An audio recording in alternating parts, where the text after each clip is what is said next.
Halo pecinta kain Nusantara, senang sekali saya Leni Hadiawati dapat kembali menjumpai Anda dalam Kain Nusantara TVRI. Pemirsa, kebaya adalah salah satu busana yang dikenakan oleh perempuan Indonesia sejak zaman dahulu kala hingga saat ini. Penggunaannya pun tidak terbatas pada suku, budaya, dan daerah saja. Kebaya seperti yang saya kenakan ini memiliki beragam jenis dan tentunya masing-masing daerah memiliki kekhasan tersendiri. Namun bagaimana sejarah dan perkembangan kebaya di balik keindahan kebaya itu sendiri? Kita saksikan Kain Nusantara berikut ini.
Masyarakat Indonesia pasti tidak asing lagi dengan kebaya. Pakaian tradisional yang terbuat dari bahan tipis yang dikenakan dengan sarung batik maupun kain tenun seperti songket dan kain lainnya. Kata kebaya berasal dari kosakata bahasa Arab abaya yang berarti pakaian. Sebelum tahun 1600 Masehi, kebaya merupakan busana yang dipakai wanita Jawa khususnya di daerah Yogyakarta dan Surakarta. Seiring perkembangan zaman, sejak tahun 1900, kebaya tidak saja digunakan oleh perempuan Jawa, tetapi dikenakan oleh sebagian besar kaum perempuan di berbagai daerah di Indonesia. Pada tahun 1978, kebaya ditetapkan sebagai busana nasional perempuan Indonesia melalui Lokakarya yang berlangsung di Jakarta dan diikuti oleh perwakilan kaum perempuan dari seluruh provinsi di tanah air. Saat itu, model busana nasional Indonesia adalah kebaya pendek dengan kain batik panjang, dilengkapi dengan selendang, alas kaki, tata rias wajah, dan sanggul. Kebaya sebagai busana tradisional juga terdapat di dalam keputusan Presiden nomor 18 tahun 1972 tentang jenis-jenis pakaian sipil dan Undang-Undang nomor 9 tahun 2010 tentang keprotokolan. Kebaya nasional Indonesia sangat beraneka ragam dan memiliki sejarah serta makna dan filosofi masing-masing.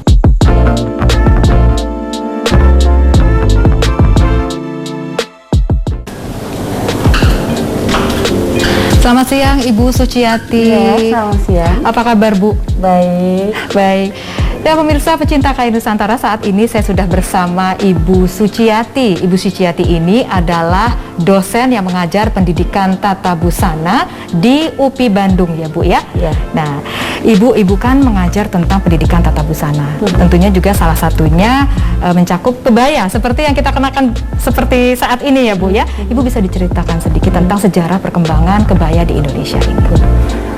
Kebaya itu bagian yang tidak terpisahkan dari sejarah perkembangan Indonesia itu sendiri. Kebetulan saya disertasi saya mengenai busana nasional ibu negara. Jadi di antaranya secara historikal dibahas bahwa kebaya itu menjadi ciri khas dimulai dari adanya kemben yang kemudian ditutup bagian bahu di awal abad 14 masuknya Islam ke Nusantara, maka berkembanglah kebaya di seluruh tanah air sebagai busana tradisional Indonesia yang dipakai oleh wanita dari mulai anak-anak sampai dewasa. Ibu Suci, tadi Anda mengatakan bahwa mengambil disertasi dengan judul Kebaya Ibu Negara. Kenapa Ibu tertarik untuk mengambil judul tersebut? Ya, dari sejak awal saya sebagai mahasiswa S1, saya sudah meneliti kebaya. Ya, pertama itu kebaya Sunda, kemudian saya meneliti ikat Sunda di disertasi, kemudian mengenai busana nasional, khususnya kebaya yang dipakai oleh ibu negara. Jadi ada keterkaitan antara pendidikan dengan peran wanita dan desain busana. Ada berbagai jenis kebaya seperti yang tadi Ibu Suci katakan. Ada jenis kutu baru, Ibu ya, ada kebaya jeans seperti yang saya pakai, juga ada berbagai nama lagi mengenai kebaya Indonesia. Apakah ada filosofi yang terkandung di balik masing-masing jenis kebaya itu, Bu? Intinya dari sekian banyak kebaya yang berkembang di Indonesia itu, kita menggolongkannya itu dengan penggayaan. Jadi ada kebaya dengan gaya adati, artinya itu dipakai untuk kesempatan upacara adat. Dia akan mempunyai makna yang banyak dan tiap daerah akan berbeda. Sementara yang kedua ada kebaya etnik Nusantara. Nah, jadi kalau yang tadi kutu baru, encim, nyonya, kebaya Sunda, ya, dan lain sebagainya, itu golongannya kebaya etnik. Nah, kemudian ada gaya nasional.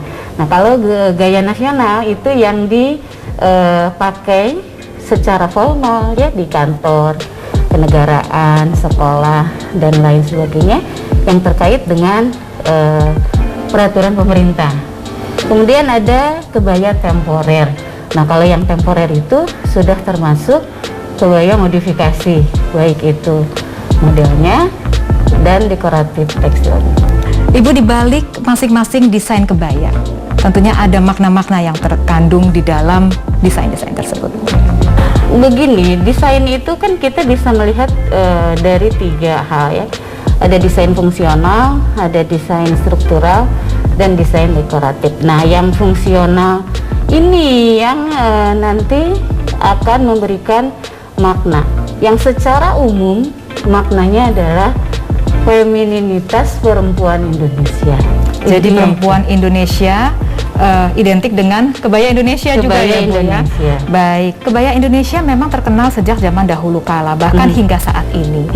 Tapi kalau kita lihat, Bu, bagaimana generasi muda memaknai kebaya ini sendiri. Ibu seorang dosen, tentunya Ibu juga bertemu langsung dengan mahasiswi-mahasiswi yang masih muda-muda juga. Bagaimana Ibu melihat ketertarikan generasi muda sendiri dengan kebaya Indonesia?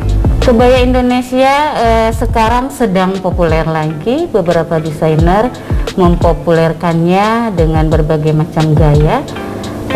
Para mahasiswa saya, generasi muda khususnya, memaknai itu sebagai salah satu sumber ide untuk fashion masa kini. Jadi bisa mengubahnya dari sisi desain, bisa juga mengubahnya dari sisi warna, tekstil, dan dekoratif tekstilnya. Dan itu semua ada pakem-pakem yang menunjukkan dari sekian desain itu bahwa itu ciri atau look Indonesia. Baik pemirsa, demikian tadi perbincangan kami dengan Ibu Suciati. Beliau adalah dosen yang mengajar pendidikan tata busana di UPI Bandung. Dan selanjutnya kita masih akan berbincang mengenai kebaya Indonesia, tentunya masih dalam Kain Nusantara TVRI, usai jeda berikut ini.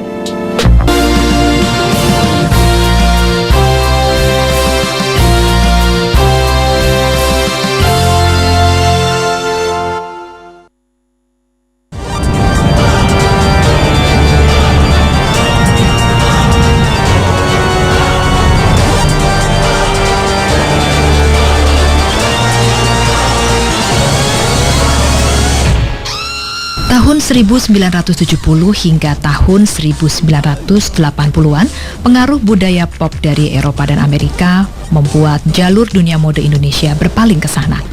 Tren fashion dengan gaya modern bermunculan mengikuti arus mode yang berkembang. Kaum perempuan memilih blus dan gaun ala barat yang lebih praktis dan modern.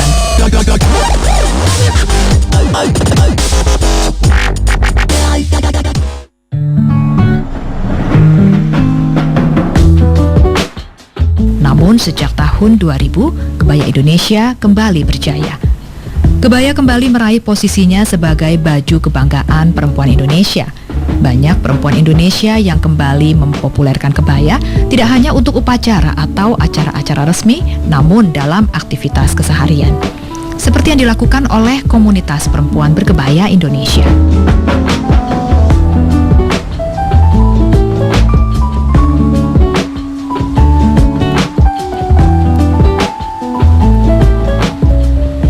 Halo Ibu Rahmi. Hai. Apa kabar? Alhamdulillah baik, Mbak. Senang banget bisa ketemu lagi sama Ibu Ya. Rahmi. Dan seperti biasa saat ini pun memakai kebaya. Ya, betul. Kalau nggak salah ini nama kebayanya Kutu Baru ya Mbak ya? Ya, betul sekali. Dan- Ini kebaya Kutu Baru. Iya, dan kainnya kain lurik. Betul. Baik pemirsa Kain Nusantara TVRI, senang sekali saya hari ini dapat bertemu dengan Mbak Rahmi. Beliau adalah Ketua Umum Perempuan Berkebaya Indonesia. Yuk kita cerita-cerita dong Mbak Rahmi, kenapa sih seneng banget pakai kebaya? Ya, jadi dulu awalnya tuh kita sering ngumpul-ngumpul lah, saya sama teman-teman.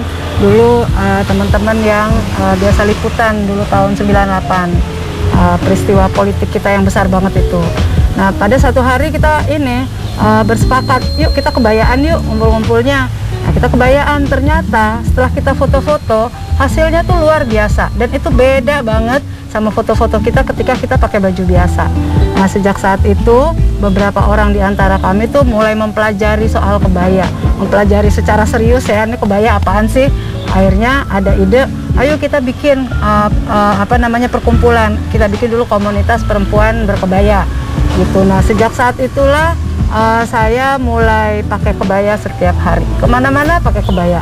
Mau ke pasar, mau meeting urusan kantor, mau lah kemana-mana pokoknya pakai kebaya. Termasuk ya itu saya naik gunung juga pakai kebaya. Terus para layang, saya dayung-dayungan di laut, di danau, kebayaan juga. Ternyata bisa. Gitu. Itu pertama kali saya pakai kebaya. Jadi hal itu adalah sebuah alasan yang menggagas terbentuknya komunitas perempuan berkebaya Indonesia, gini Mbak? Ya, kemudian kita berkembang, kita bikin secara hukumnya itu namanya Perkumpulan Perempuan Berkebaya Indonesia.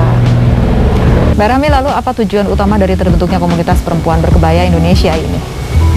Jadi kita itu ternyata setelah kita berkumpul, kita ngobrol-ngobrol, kita berdiskusi, bertukar pikiran, itu terasa sekali betapa kami-kami ini sangat mencintai Indonesia. Dan itu salah satu cara yang bisa kami lakukan adalah berkebaya.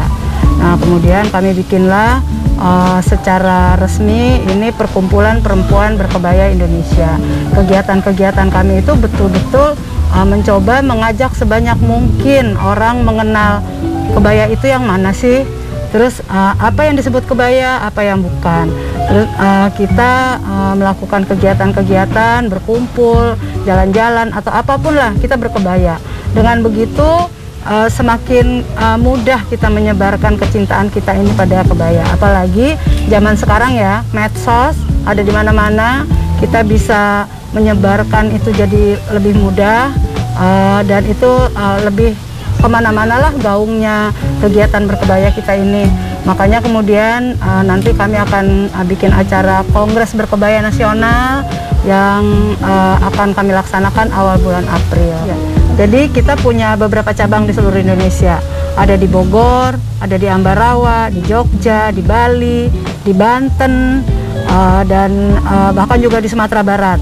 Nah, kebetulan hadir nih sekarang di sekitar kita ada Mbak Sita. Mbak Sita itu ketua cabang PBI Bogor. Bogor. Ya, jadi nanti kita bisa ngobrol-ngobrol lah. Sebenarnya kalau di teman-teman di cabang-cabang itu kegiatannya apa aja. Nah, ya kebetulan nanti juga saya bisa tanya-tanya berarti ya sama Mbak Sita apa-apa saja kegiatan yang dilakukan oleh komunitas perempuan berkebaya Indonesia di cabang Bogor. Yuk sekarang kita cari Mbak Sita. Ayo.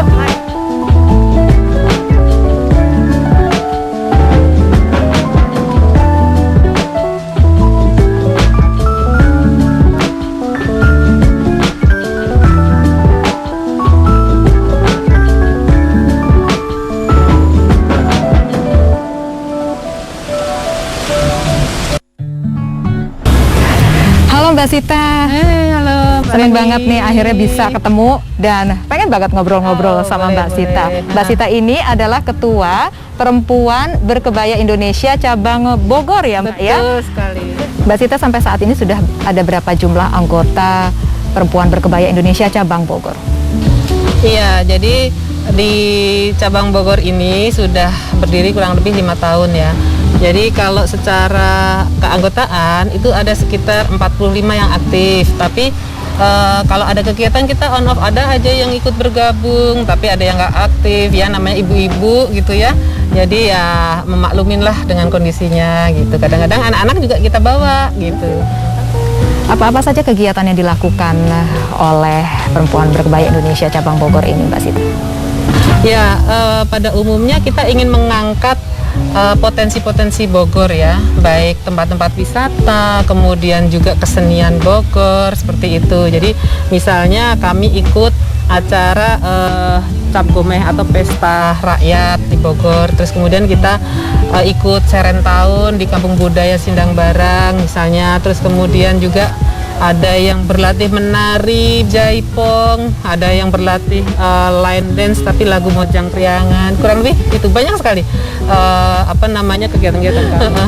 Baik, Mbak Sita terima kasih atas perbincangannya. Sukses selalu untuk komunitasnya Perempuan Berkebaya Indonesia khususnya dari cabang Bogor ya Mbak Sita ya. Baik, demikian pemirsa KAIN Nusantara TVRI perbincangan kami dengan Mbak Sita. Beliau adalah Ketua Komunitas Perempuan Berkebaya cabang Bogor. KAIN Nusantara TVRI pasti akan kembali tentunya usai jeda berikut ini.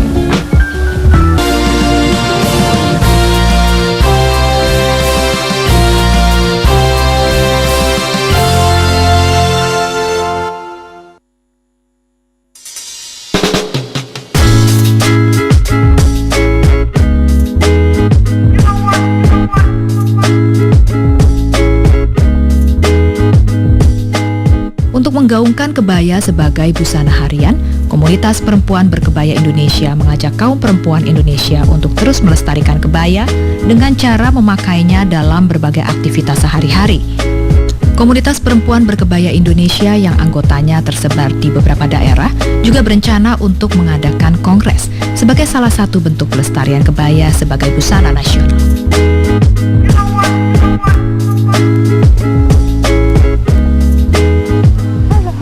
Halo Ibu Lana, apa kabar? Kabar baik. Senang sekali loh bisa ketemu sama Ibu Lana. Iya, sama-sama. Dan hari ini kembali saya lihat Ibu Lana pakai kebaya. Iya, berkebaya selalu. Berkebaya selalu.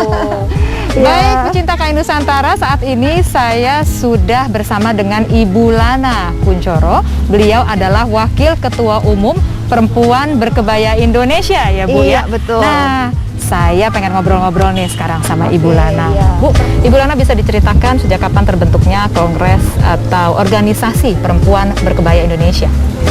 Jadi sebenarnya gerakan berkebaya ini sudah lama, tapi kami membentuknya itu dari 2 tahun lalu ya Mbak ya. Nah, jadi sekarang ini kami mempunyai program dengan mengadakan Kongres Berkebaya Nasional. Begitu, yang rencananya akan dilaksanakan pada tanggal 5 dan 6 April 2021. Baik Ibu Lana, Kongres Berkebaya Nasional ini diadakan sebentar lagi ya Ibu ya, pada bulan betul. April. Lalu apa saja Bu nanti acara-acara yang dilakukan pada saat kongres tersebut? Oke, ya kami akan mengadakan kongres tersebut dalam 2 hari. Dan kongres itu akan diadakan secara daring dan luring. Dan kemudian hari pertama kita akan mengadakan dalam bentuk diskusi. Diskusi itu ada beberapa topik, kurang lebih sosialisasi, kemudian politik. Jadi dilihat dari aspek-aspek itu bagaimana kebaya. Kemudian dari segi ekonominya juga termasuknya. Nah, kemudian di hari kedua kita akan membawa rekomendasi daripada hasil kajian-kajian pada hari pertama itu. Ya, itu akan memperkuat juga untuk kami mengajukan Hari Berkebaya Nasional dan juga untuk pendaftaran di UNESCO. Dan itu akan diikuti oleh